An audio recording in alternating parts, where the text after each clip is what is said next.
I had been really looking forward to Roofman. It sounded really interesting. I'd read some really positive reviews. Having now watched it, I can say that while there is one aspect that makes me feel a little uneasy, and I will expand on that, in general, I thought it was an interesting story and quite a fascinating film.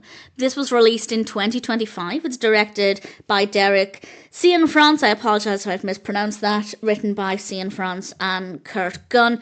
We have a cast including Channing Tatum, Kirsten Dunst, LaKeith Stanfield, Juno Temple, Peter Dinklage, and various others. Solid cast, great performances. The narrative is really interesting. It's about the true story of Jeffrey Manchester, who robbed McDonald's by drilling through the roofs.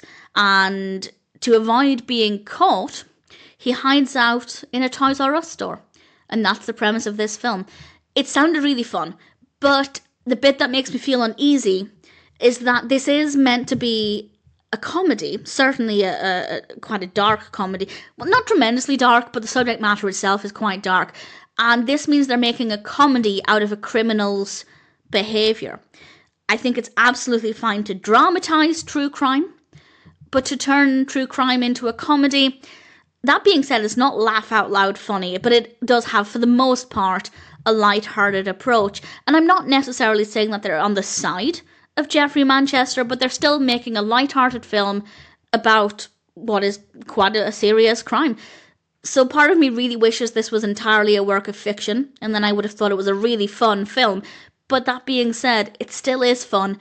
It is creative. It's really well executed. So I feel uneasy with how I feel about the film, because I'm finding it to be really fun and entertaining.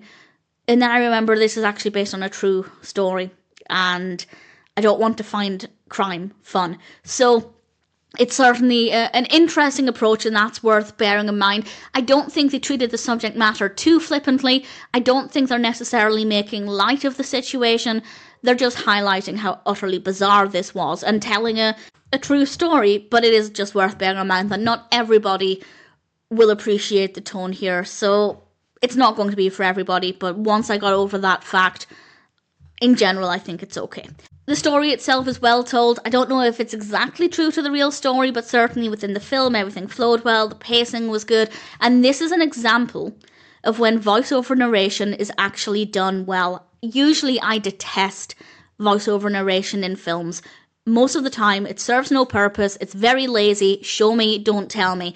But because of the narrative and the fact that our protagonist is hiding out, not having a lot of interaction with people, it's a really good way to get to know what he's thinking in certain situations. So actually, it's a rare example of voiceover narration done well. It's also not too frequent, so I applaud that a lot. Really great performances, obviously focusing on Jeffrey Manchester. There are other characters though. Maybe a tiny bit slow here and there, but even in those moments, it's gorgeous to look at. Really great lighting, really great camera work, nice music as well, and ultimately, it is an interesting story.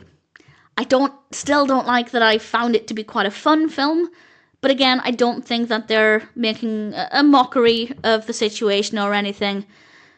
So I think they've taken the right approach. If they wanted to do it as a comedy, which obviously they did, I think they've taken the right approach with it. But again, it is a crime. Some people will not like that.